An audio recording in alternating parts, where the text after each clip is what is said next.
The Tale of Kale, the Wanderer. Once upon a time, in a land of towering mountains and shadowy forests, there lived a warrior named Kale. Known for his strength and valor in battle, Kale had won every war he fought, but deep within, he felt a hollowness he couldn't explain. The songs of victory no longer stirred him. He yearned for something more, something beyond the clashing of swords and the roar of battle. He yearned to find himself. One evening, after a great feast held in his honor, Kale quietly left his village under the cover of darkness. He took only his sword, a flask of water, and a small map he had carried for years but never used. This map showed the way to a place no one dared to venture, a forgotten land said to be filled with treacherous paths and dangerous creatures, but also with the answers to one's deepest questions. Kale walked for days through dense forests and across dry plains, until he arrived at the base of a towering mountain. It was known as the Mountain of Mirrors, where legend said travelers could see their true selves. But the journey was perilous, and no one who had ventured there had ever returned. Undeterred, Kale began his ascent. The climb was brutal. Sharp winds cut through his armor, rocks crumbled beneath his feet, and the higher he climbed, the more the air thinned, making it hard to breathe. Every step felt heavier than the last, as though the mountain itself was testing his will. Along the way, he encountered beasts of nightmare, creatures with glowing eyes and claws that could tear through stone. But Kale fought them off, his sword flashing like lightning in the cold mountain air. At times, Kale questioned why he had left the comfort of his home.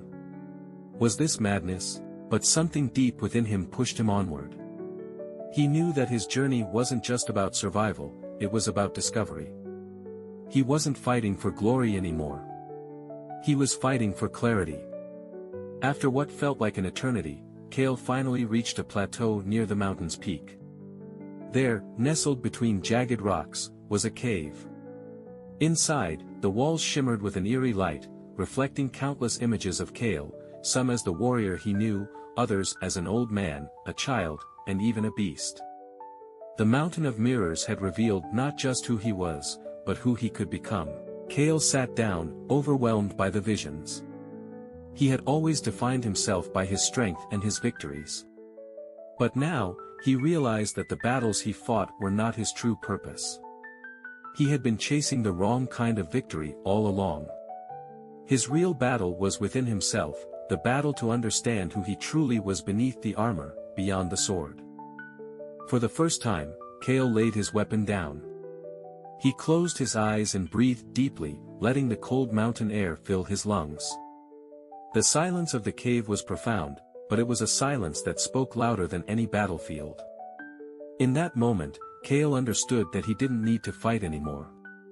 His strength wasn't just in his sword arm, but in his heart, in his ability to face his fears and embrace his weaknesses. He spent the night in the cave, at peace for the first time in years. When the morning sun rose, Kale descended the mountain, lighter in spirit than when he had climbed. The journey had changed him. He no longer sought to prove himself to others, because he had found something far more valuable, himself. Kale returned to his village, but he was no longer just a warrior. He became a guide for others, helping them on their own paths of discovery. He taught them that true strength wasn't just about power, but about understanding, compassion, and the courage to face the unknown. And so, Kale, once known for his battles, became known for his wisdom. The warrior who had ventured into the unknown had returned, not with a trophy or treasure, but with something far greater, a sense of peace and purpose. And every night, as the stars glittered above, Kale would sit by the fire, watching the flames dance and thinking of the mountain that had shown him who he truly was.